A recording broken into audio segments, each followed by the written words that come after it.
Boa noite a todos. Nós vamos falar hoje sobre um documento orientador, né, para pacientes celíacos em hospitais. A CELBRA foi fundada em julho de 1997 com o primeiro presidente Manuel Telles. Através da CELBRA, né, eu conheci o Paulo Roberto Ferreira, que foi o antigo presidente, e depois a sucessora dele, Adriana Vaz, que ela lutou muito para esse documento, hoje está sendo aqui divulgado em rede nacional. E hoje sou presidente da CELBRA, né? Meu nome é Elide, estou aqui para divulgar esse documento juntamente com todos que estão aqui para esclarecer melhor. Esse intuito desse documento é proporcionar segurança alimentar e ambiente hospitalares para pessoas com doença celíaca e outras desordens alimentares.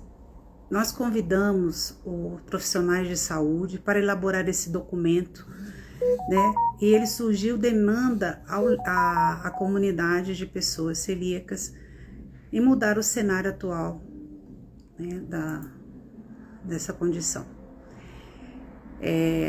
Porque quando eles vão aos hospitais, eles ficam totalmente fragilizados, né, e sem poder saber como eles vão ser tratados, como é que vai ser feito o alimento, né? E nem todo o ambiente hospitalar conhece sobre a doença celíaca e como é o correto tratar.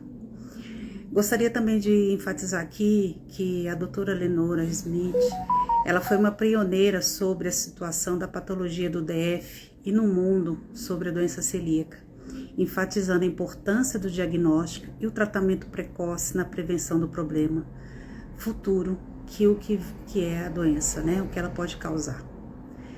Bem como a investigação nos parentes do portadores da síndrome, pois os mesmos podem apresentar essa patologia de uma forma silenciosa, e todas aqui sabemos que ela é uma forma silenciosa.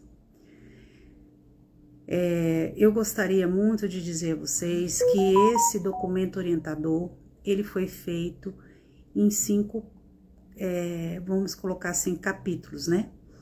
A primeira, ela é sobre a contaminação cruzada por glúten e os cuidados com os pacientes com doença celíaca. É uma orientação para nutricionistas e outros profissionais da saúde. Quero também parabenizar, né, falar os méritos da doutora Ana Luísa Falcone, da Universidade de Brasília, doutora Lenora Dandolfi, Universidade de Brasília, a doutora Priscila Farage, também da Universidade do Goiás, e a doutora Renata Pulpi, Universidade de Brasília. Elas fizeram o nosso primeiro capítulo com pesquisa e com responsabilidade, tá? Então, elas são da área técnica e elas têm prioridade para falar nesse tema. O segundo capítulo foi pontos de atenção na preparação de refeições sem glúten em uma unidade de alimentação hospitalar. Foi a nutricionista Luísa Vilarino, que ela também tem experiência nesse assunto e ela é celíaca. Esqueci de comentar que a Ana Falcone também ela é celíaca, então ela tem muita prioridade de falar nesse assunto. A terceiro capítulo é assistência de enfermagem ao paciente e família com doença celíaca, foco na segurança do paciente, que é a doutora Cassandra Ponce de Leon, da Universidade de Brasília. Ela vai estar aqui conosco falando um pouco sobre esse tema. E o quarto é suplementação e nutrição oral e enteral para o paciente com doença celíaca, que é a professora doutora Natália Marcolini, nutricionista e professora do Departamento de Nutrição da Universidade de Brasília. E aí, Matilde da Cunha Borges, graduanda em Nutrição pela Universidade de Brasília. E nós temos uma carta da FENACELBRA, falando da importância que nós temos, né, na comunidade ao mês da consciência celíaca, quanto é importante esse documento e nos orientando de qualquer forma, né, nessa questão da doença que é importante para todos unirmos, né, falamos uma mesma conjuntura. Então eu queria muito agradecer aqueles que estão aqui participando conosco. E agora eu convido a falar conosco a senhora Raquel Benardi. Boa noite. Boa noite. noite. Tudo acontece, né, Raquel? Não, mas faz parte. Faz parte, né? Sim. Então, vou novamente falar aqui minha convidada, a senhora Raquel Benatti, professora, responsável pela publicação do site Rio Sem Glúten, criadora de conteúdo digital sobre doença celíaca em redes sociais, membro fundadora da Celbra Rio de Janeiro, secretária executiva da FenaCelbra entre 2006 e 2012. Então, Raquel, você gostaria de fazer algum comentário, sim, antes de fazer minhas perguntas? Antes, você não está aparecendo para mim. Eu não sei se para as Ah, pessoas a sua imagem está aparecendo. Só para gente, conferir. pode me falar se eu estou aparecendo ou não? Eu ouço você, mas não te vejo. E eu te vejo e te ouço bem. Eu não ouço, eu não vejo. Então, Aqui, está sim, a colega falou. então pronto. Obrigada. Tá, tá certo. Boa noite a todos. Sejam bem-vindos. Hoje é um dia de muita felicidade, porque a publicação desse documento é aguardada já há muito tempo, né? A gente tinha uma expectativa sobre essa publicação e agora no mês de maio, finalmente a Celbra DF conseguiu reunir todos os textos e esse documento está sendo lançado oficialmente hoje. Então é um dia de festa, porque realmente faz falta para nós um documento com orientações sobre os procedimentos durante a internação hospitalar, né? Sim, muito importante. Raquel, eu gostaria de perguntar para você, no caso assim, a FenaCelbra, ao longo dos anos, tem publicado e divulgado alguns materiais onde o tema central de ligação com doença celíaca e desordens relacionadas ao glúten. Como tem sido esse processo de publicação e divulgação? Então, a FenaCelbra, né, para quem não sabe, é a Federação das Associações de Celíacos do Brasil. Nós temos várias associações nos estados e alguns municípios, e a federação congrega todas essas associações. Essa publicação de material digital, o primeiro material muito importante que foi publicado foi em 2009, que foi o Guia Orientador, né, que o Ministério da Justiça nos ajudou a publicar, tanto na edição do material digital, quanto na publicação mesmo em papel. Foi impresso e distribuído as associações receberam, cada uma recebeu um montante que distribuiu para os seus associados. Começou lá e desde então é uma preocupação da federação, embora seja uma federação, é uma associação de pacientes, nós não somos uma associação médica, né? Nós somos pacientes que estamos convivendo com a condição celíaca e sentindo na pele as dificuldades, aonde a gente já evoluiu, mas em alguns momentos se fez necessário que a gente publicasse materiais pela ausência desses materiais vindos, seja da universidade, seja do governo, do poder público, seja das sociedades médicas. Então, ao longo desses mais de 10 anos, alguns materiais já foram publicados pela FenaCelbra e outros pelas associações de celíacos, pelas ACELBRAs, justamente por causa desse vácuo, dessa falta de materiais de referência, tanto na questão do diagnóstico, de como lidar com essa doença autoimune nos vários espaços. Então, a gente tem material para sala de aula, existe material sobre a questão da alimentação escolar, né, nas escolas públicas, e existe um material sobre como é que as farmácias de manipulação devem lidar para evitar que as medicações que sejam manipuladas sejam contaminadas. Então, vários materiais vêm sendo produzidos pelas associações e pela FenaCelbra, justamente para cobrir essa ausência, né, de materiais oficiais que deveriam vir, né, das sociedades médicas, farmacêuticas, de quem tem formação específica na área. E esses materiais estão disponíveis no site da FenaCelbra e estão disponíveis também no site das Acelbras. São materiais gratuitos para baixar e que têm ajudado muitas as pessoas, né, tanto no início no diagnóstico, quanto no decorrer da vida, no seu acompanhamento. Sim, isso aí é realidade. Eu sou prova viva disso. E a outra pergunta, assim, para você, durante a pandemia da Covid-19, a FenaCelva publicou um documento específico com orientações sobre alimentações de celíacos, você até comentou aí, internados em hospitais. Você poderia falar um pouco sobre isso, para que a gente possa entender melhor? Então, todos os celíacos, de alguma maneira, sabiam que havia dificuldades na questão da alimentação dentro de hospitais e clínicas, né? Seja na hora que a gente está colhendo sangue para fazer um exame, está em jejum, e quando você termina o exame, não há alimentação, e seja na internação mesmo.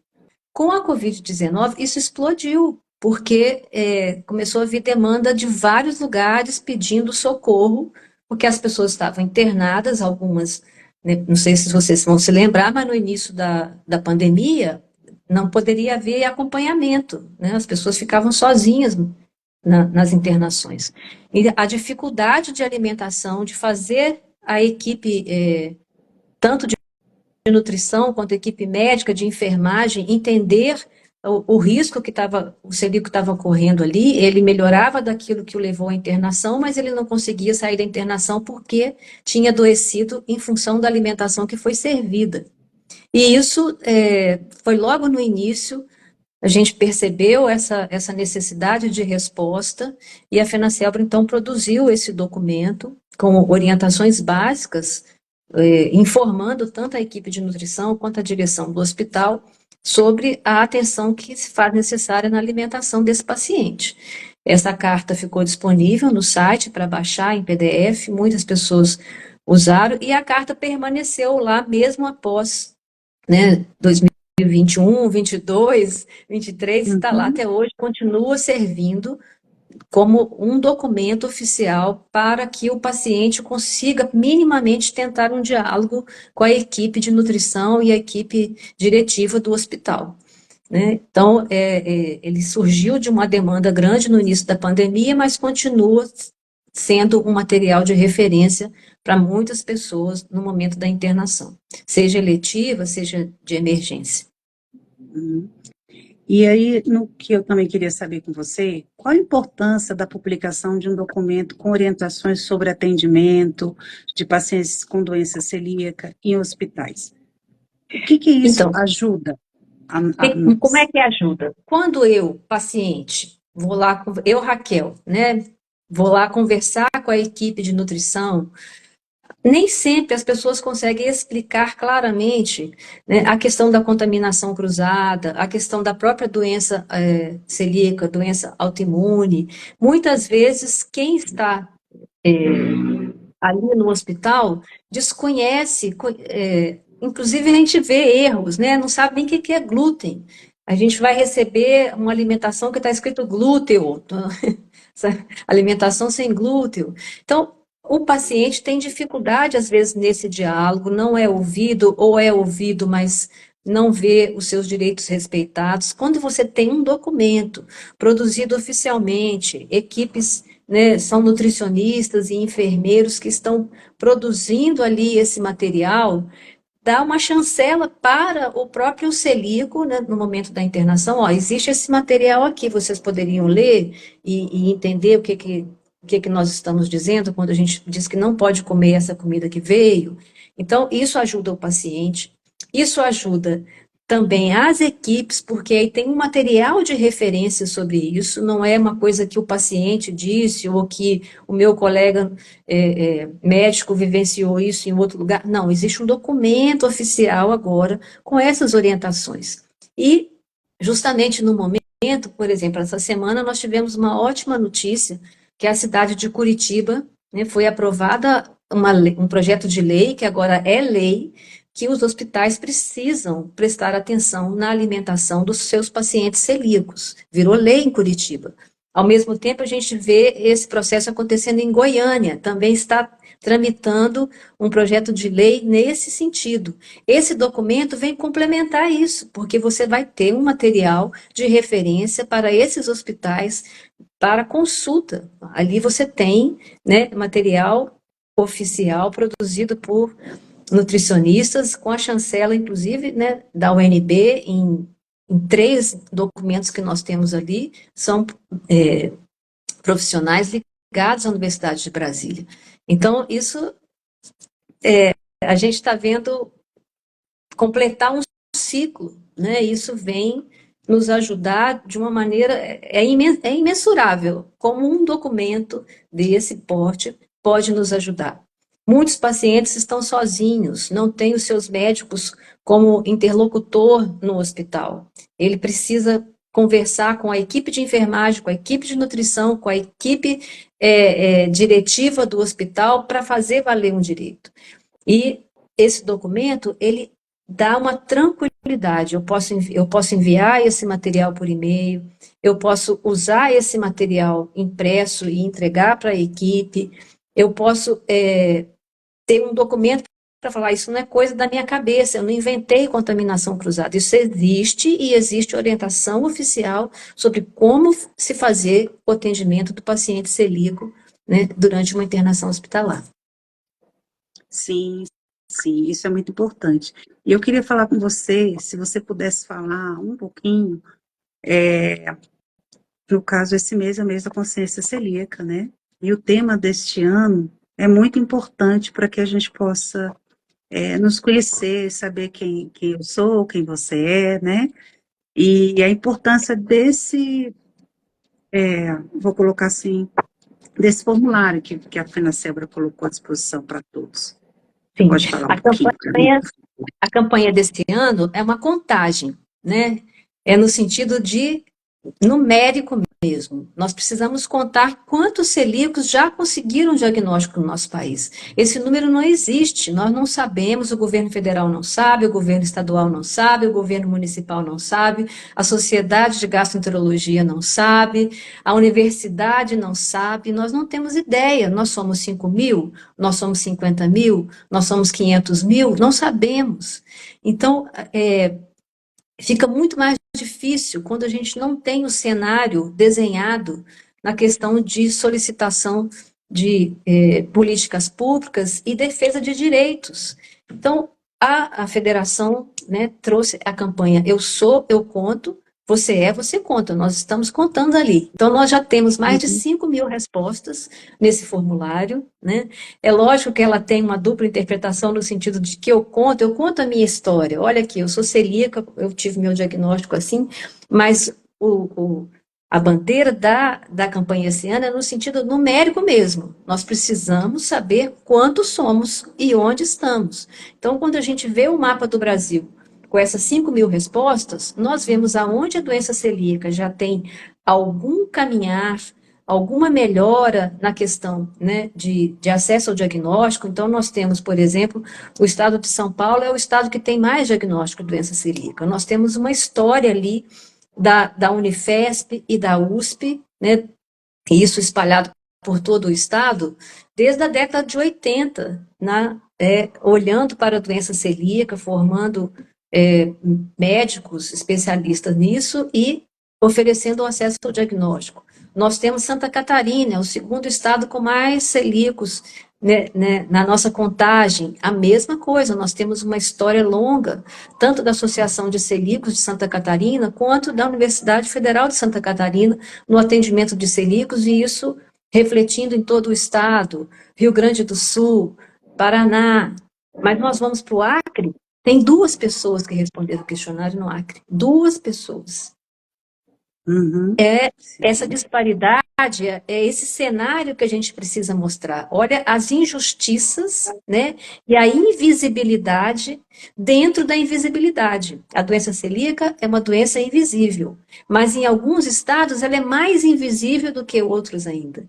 Então, dentro da injustiça, a gente ainda tem mais injustiça. Por que os celíacos do Acre não têm o direito de ter o diagnóstico como os celíacos de São Paulo têm?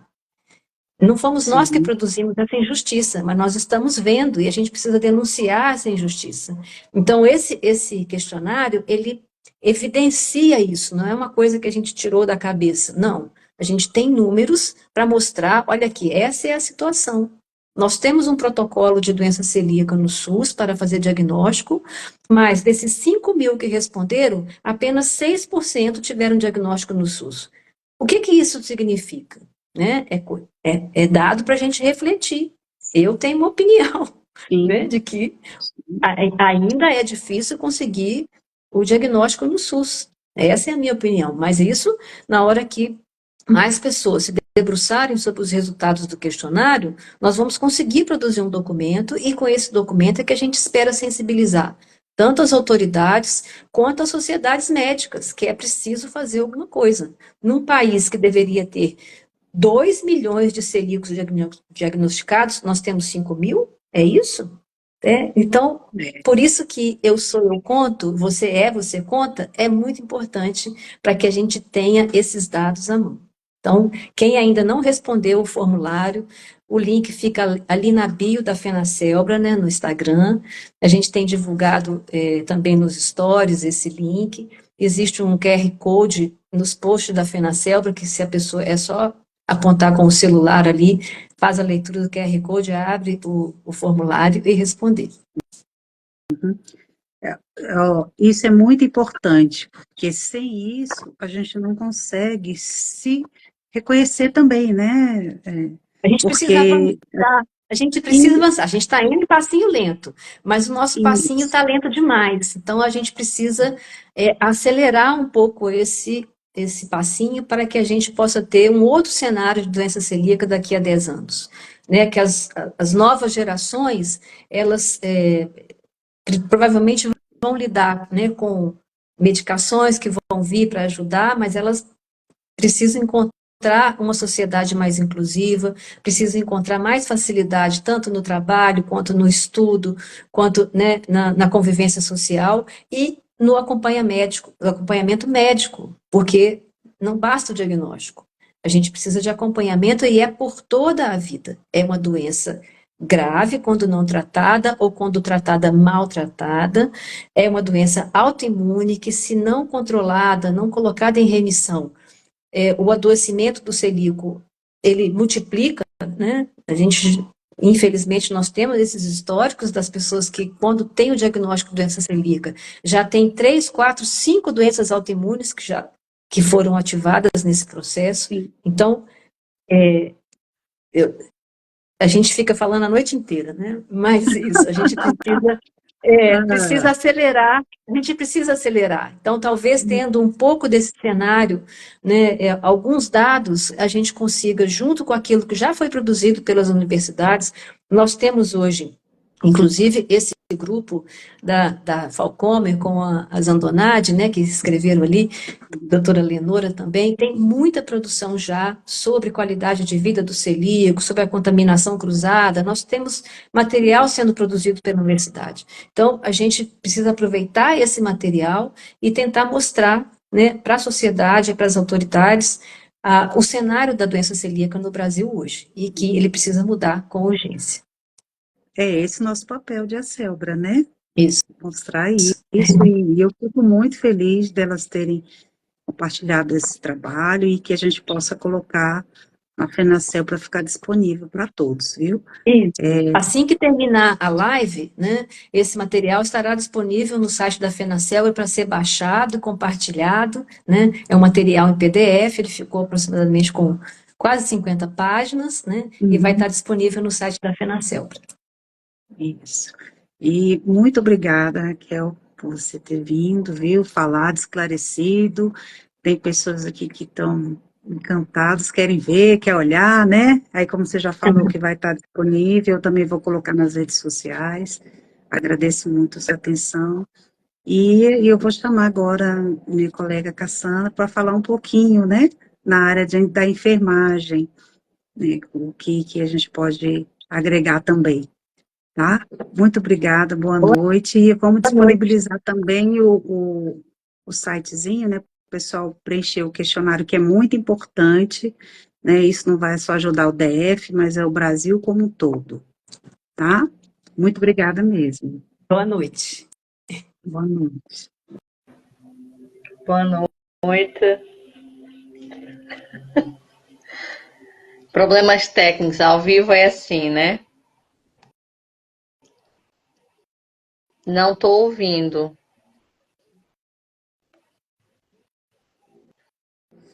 Agora melhorou?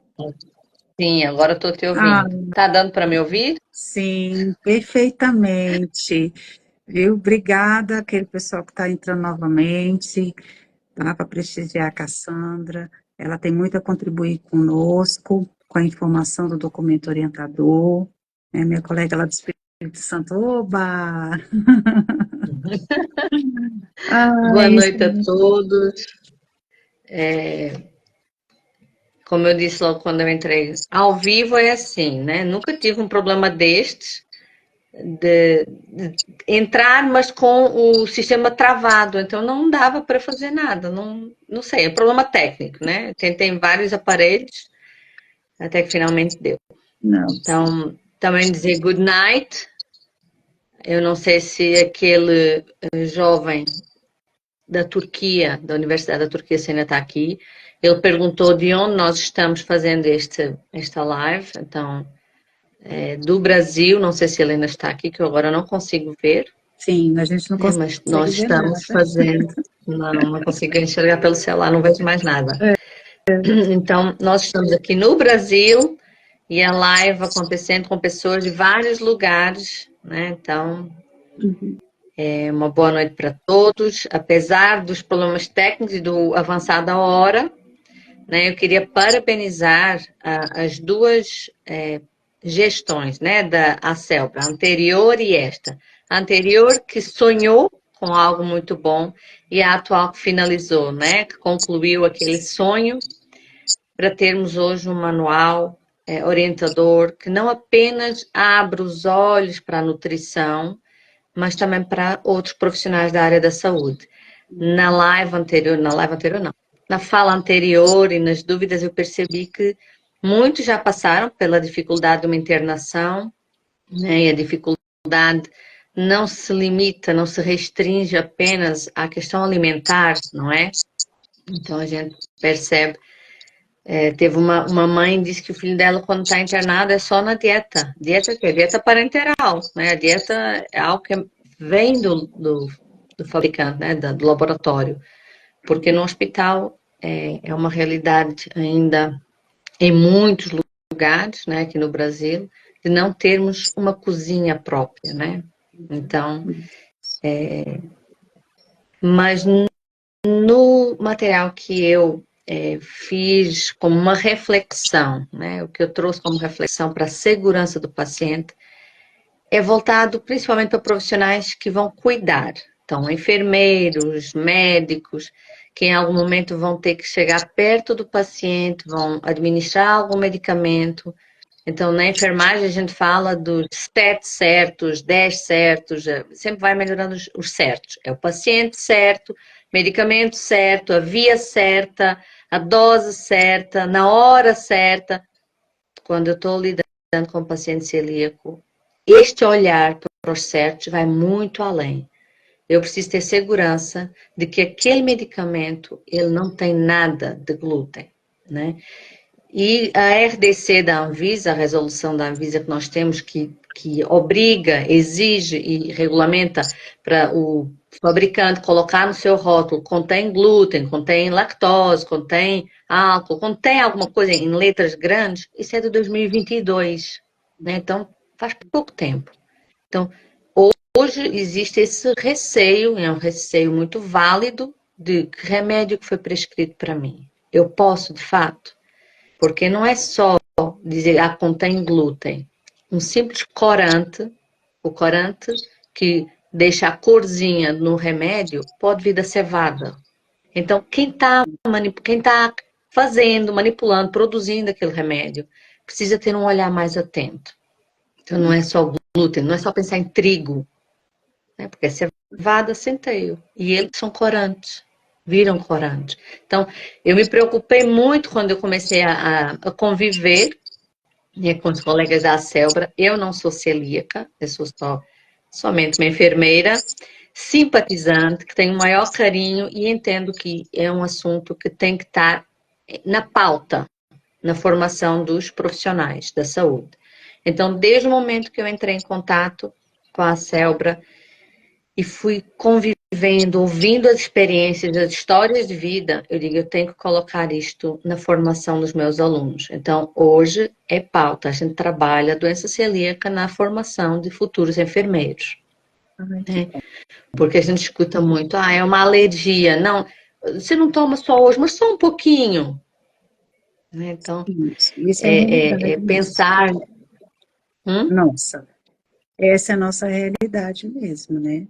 Então, antes que a gente entrou já no esquenta, eu quero apresentar a minha convidada, tá? É a senhora Cassandra Ponce de Leon, professora, enfermeira, doutora em enfermagem pela UNB, tá? E é com grande prazer, realmente, que eu quero ouvir o que você tem a nos dizer, né, a sua experiência como doutora no assunto, como professora, né, que sempre a gente está aprendendo.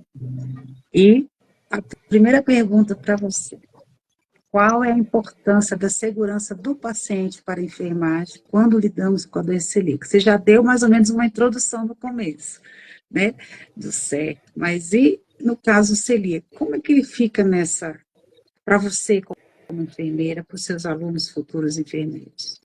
Como que você acha que eles têm que lidar essa Na, ideia?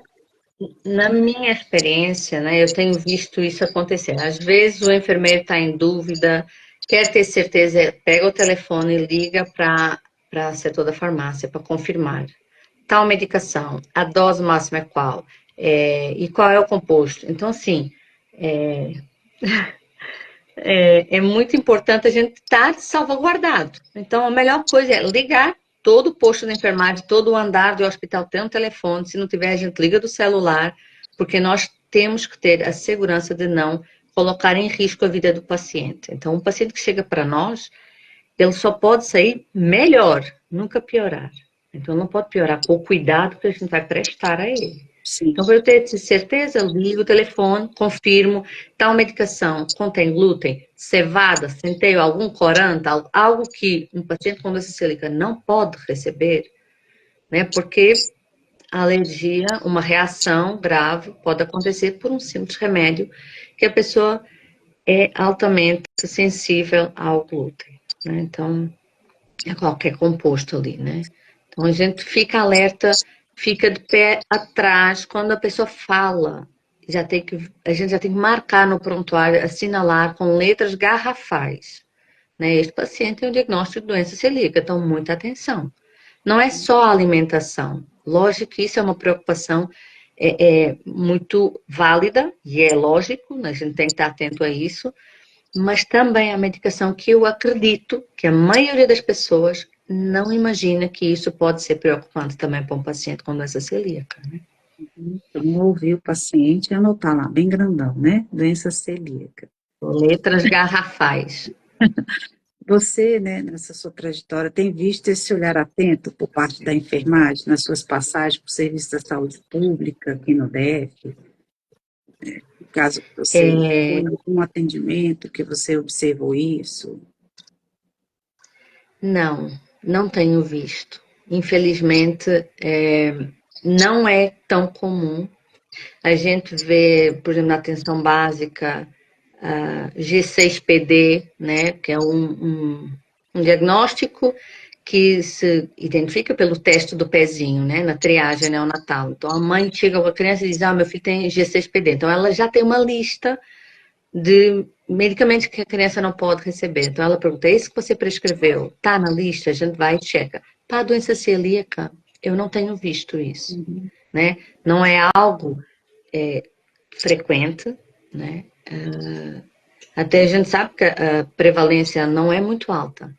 E eu gostei de uma fala da doutora Raquel, é que se nós fizéssemos testes para parentes primeiro e segundo grau, provavelmente a gente teria valores, né, prevalência totalmente diferente do que a gente tem hoje registrado. Muitas pessoas não têm o diagnóstico, outros têm um diagnóstico equivocado, né? É Uhum. bom te ver, temos aqui uma nutricionista de João Pessoa, a Ah, Cristiana, ela está nos assistindo, legal, seja que é bom bem-vinda. ver. Então, assim, aqui eu não tenho visto, não tenho entrado em contato com muita frequência, né? Mas eu sempre estou com o meu ouvido muito atento, porque se o parente fala, meu filho ou, né, quem está aqui internado tem doença celíaca, eu já fico totalmente alerta.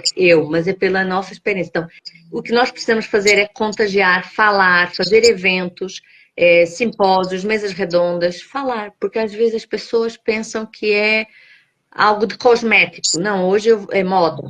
Não é, né? É uma doença autoimune e a pessoa tem que ter os seus devidos cuidados, né? Sim.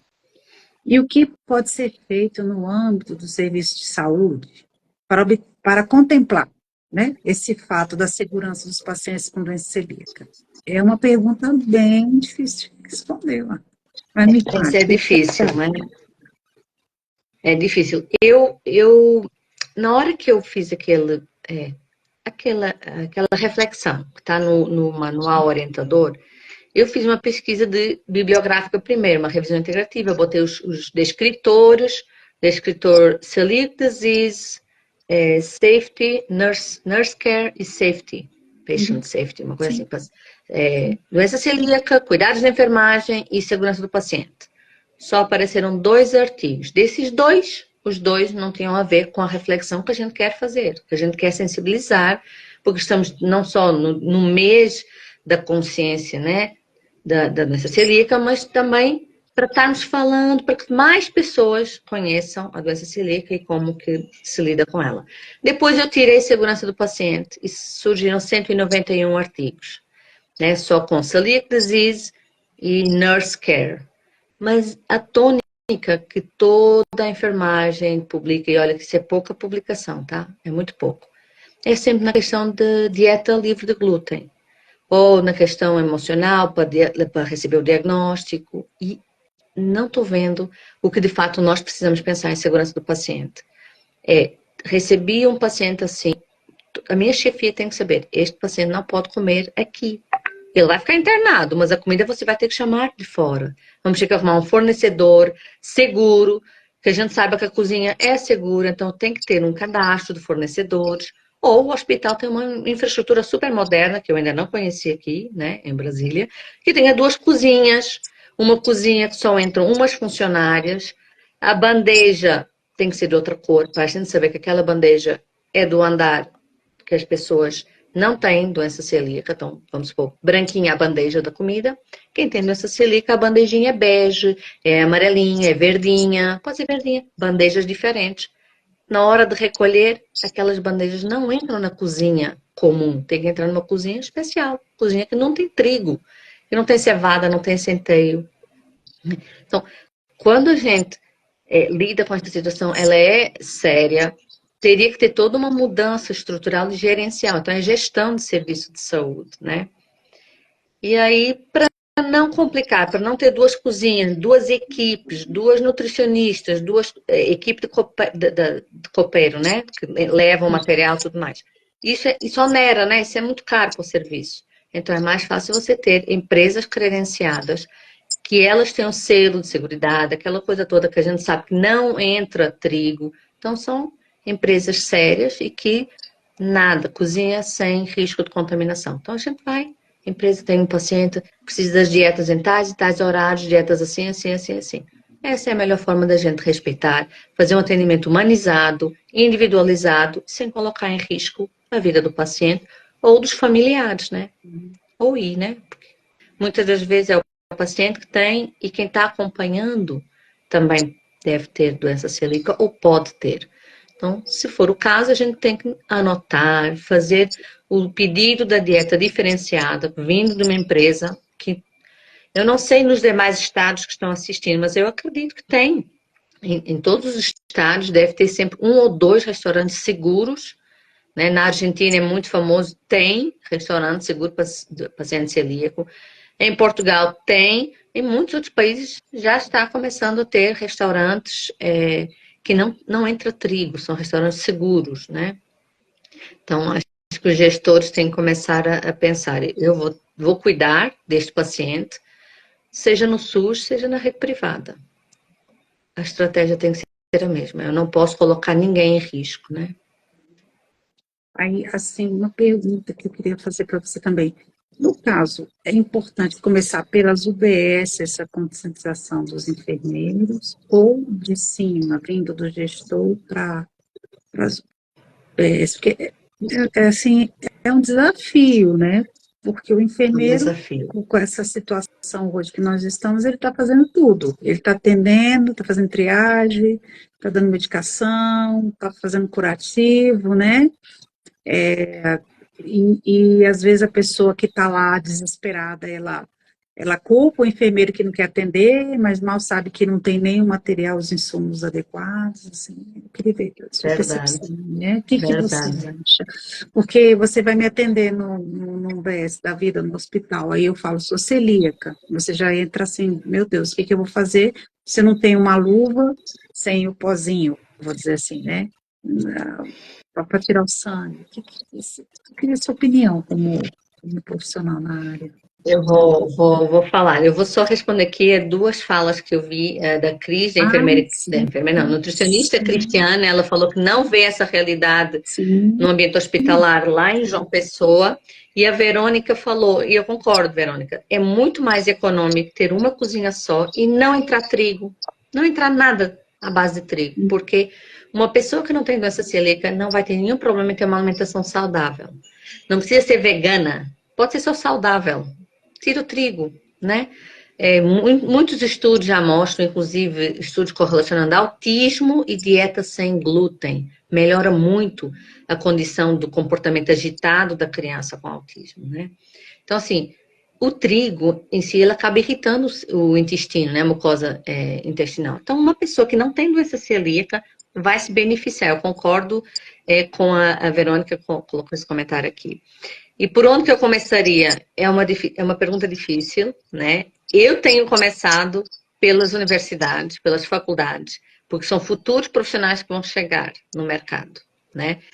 Mas também é necessário trabalhar a gestão hospitalar, o serviço hospitalar.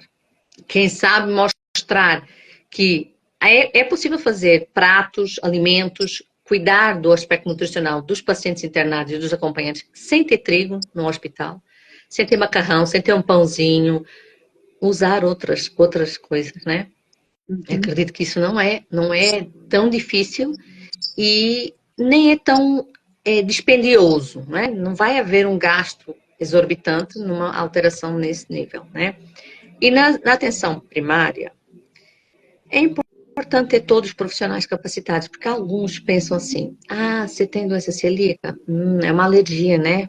Aí sim, conversa como se fosse uma alergia.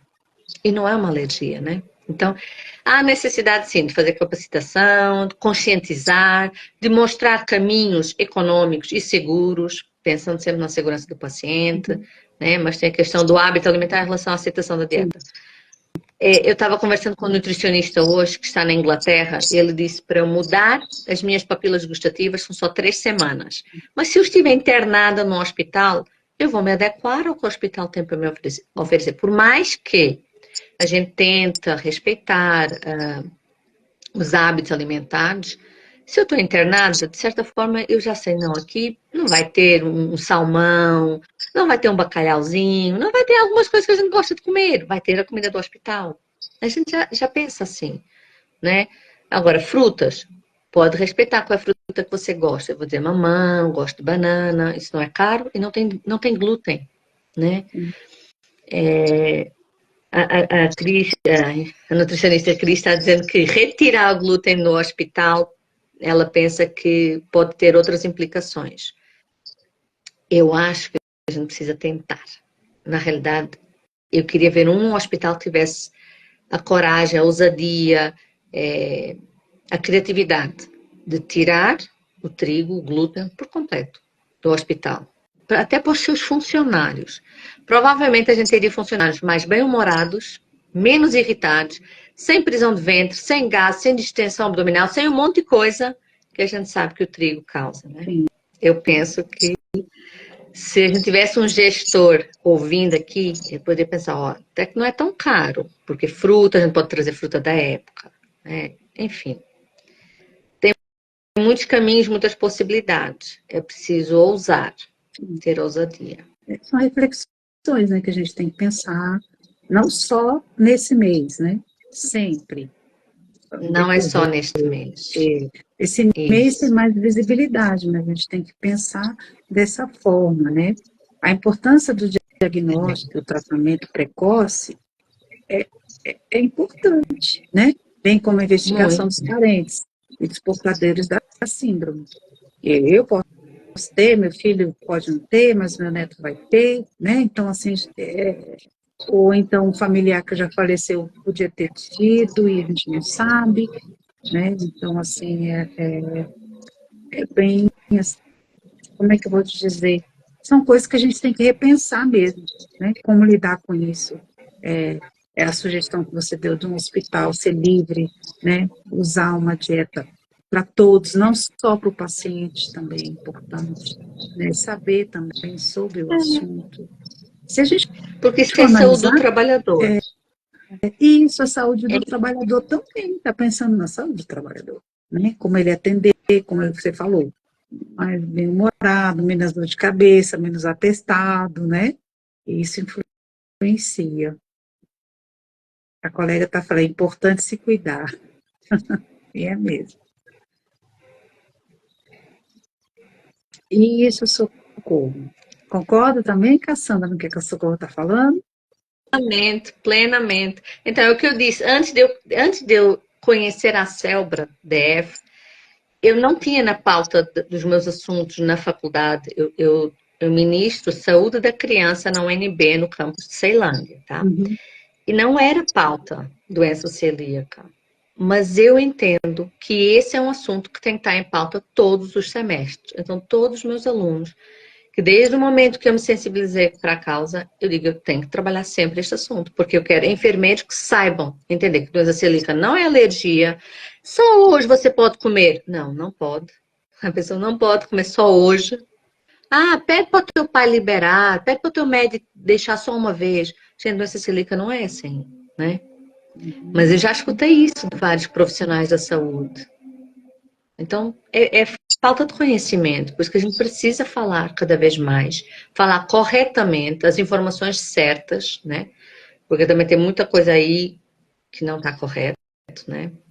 E aí a gente precisa ter cuidado. Eu acho Procurar também médico que seja especializado, que entenda do assunto, porque infelizmente temos enfermeiros que também não sabem, médicos que também não saibam, enfim, tem todos os profissionais que não conhecem muito bem a doença celíaca, né? e também é importante a pessoa, sobre o diagnóstico, continuar no tratamento. Não é que vá, não vou mais, só uma vez ou outra. É contínuo, né? Para ele ter uma boa qualidade de vida também. Penso assim. Gente, quando você tem doença celíaca, você não trata como quem trata uma faringite, né? Uma garganta inflamada, você toma o remédio por 7 dias e fica bom. Doença celíaca, você precisa mudar seu estilo de vida para sempre. Um estilo de vida saudável, longe daquilo que te faz mal. É uma Sim. decisão assim, deve impactar muito, porque é um diagnóstico de algo crônico. Uhum. Por isso que eu gosto muito de falar que não se trabalha sozinho, é um trabalho multidisciplinar, com nutricionista, um médico, enfermeiro, psicólogo, né? Então a gente precisa ter a terapia, quem sabe terapia ocupacional, enfim, outros profissionais que acabam nos ajudando a lidar, a superar o impacto do diagnóstico, né? Nos ajudar a ver caminhos diante de agora, como é que eu vou fazer? Vou ter que mudar tudo na minha cozinha, na minha casa, mas com um coach, um apoio, alguém ali do teu lado te ajudando, isso acaba facilitando o enfrentamento. E acredito que participar das Acelbras aqui no Brasil também ajuda bastante, porque um que já passou por isso acaba ajudando o outro, né? Então, Sim. além de uma rede da saúde, ter o apoio da Acelbra diminui a dificuldade, né, do impacto. E você gostaria de deixar algum outro recado para o pessoal que está nos ouvindo? Quem está assistindo, eu só não sei se nós temos estudantes. Se for estudante, continue estudando, se aprimore no assunto para que você saiba lidar com segurança. Se você é profissional da saúde, mantenha-se atualizado, né? Busque saber mais. Se você é um ouvinte, amigo, que tem um diagnóstico, não desanime. Não ter glúten na dieta, acho que é a melhor coisa que existe, né? Hoje eu estou com alguns 40 e poucos anos, eu comecei a ter sintomas de intolerância. Então, eu também estou numa dieta quase sem trigo. E a condição de vida acaba melhorando, você tem menos dores. Eu tenho crise de enxaqueca. E com o trigo está piorando. Tá? Então, assim, se vocês lidam com isso, não desanimem. Busquem um apoio, alguém que possa, né, te dar dicas também, né? Lembrem-se que juntos somos mais fortes. Quando a gente está sozinho, a gente fica mais fraquinho, não tem ninguém que nos ajude a levantar. Mas ter um apoio, ter alguém como a Célbra ou outras pessoas assim, profissionais da saúde, isso vai acabar por ajudar. Então, não desanimem diante de um diagnóstico, né? É um diagnóstico que implica principalmente uma mudança no estilo de vida. Eu acredito, tá? E, Cassandra, eu quero te agradecer muito por você ter aceitado esse desafio, né? As perguntas, com certeza teremos mais. E aí, quem tiver interesse, o Instagram da Cassandra é cassandra.ponce, da Esther, né? Desculpa, da Raquel é @rio, sem glúten, e da Célbra, né? A Célbra BF. Esse vídeo vai ficar gravado e nós vamos colocar o documento orientador, tá? E vai estar também na FenaCélbra. Você quer falar alguma coisa das perguntinhas aí, que eu vi passando, mas eu não consegui ler todas? Não, o que eu estou vendo aqui são as experiências. Alguém que tratou por 8 anos de enxaqueca, depois do diagnóstico da doença celíaca, aí a pessoa só tem sintomas quando ocorre alguma contaminação cruzada, para ver, né? Eu tenho uma colega, eu soube de alguém também, não é colega nada, uma pessoa que não conseguia engravidar, no final descobriu que tinha algum problema. E tem a ver, às vezes, com um diagnóstico destes, né? Uma queda de cabelo excessiva, problema de pele. Ninguém suspeita, às vezes, né? Sim, sim. Então, Isso mesmo. que assim, continue nessa maratona sem desanimar e lembrando de ajudar uns aos outros, que eu acho que aí a gente acaba sofrendo menos, né? Sim, isso é muito importante. Então, gente, olha, a gente está terminando. Nós vamos deixar a live lá gravadinha, vamos colocar no YouTube também. O documento vai ficar à disposição para vocês na FenaCélbra e na Célbra. Novamente, querendo agradecer a todos que contribuíram com esse documento orientador, né? E como nós já falamos várias vezes, os anteriores, os presidentes anteriores que lutaram por isso, né? Que hoje nós estamos lançando. É uma conquista de todos, não é na Célbra DF, é para todos, porque vai ficar disponível, né? Para todos fazerem essa consulta. Agradeço muito, doutora Cassandra, por ter escrito, de ter vindo aqui falar um pouquinho sobre o que você visualiza, a sua vivência, né? Até compartilhando também que você está num processo, né, de descobrir o que está acontecendo com a dor de cabeça, né? Então, assim, é muito válido. Eu agradeço muito, viu? Você, a todos que estão aqui. Eu que agradeço. Tá? Um grande Agradeço o abraço. convite. Uma boa noite para todos. Um beijo, viu, gente? Até mais. Boa noite.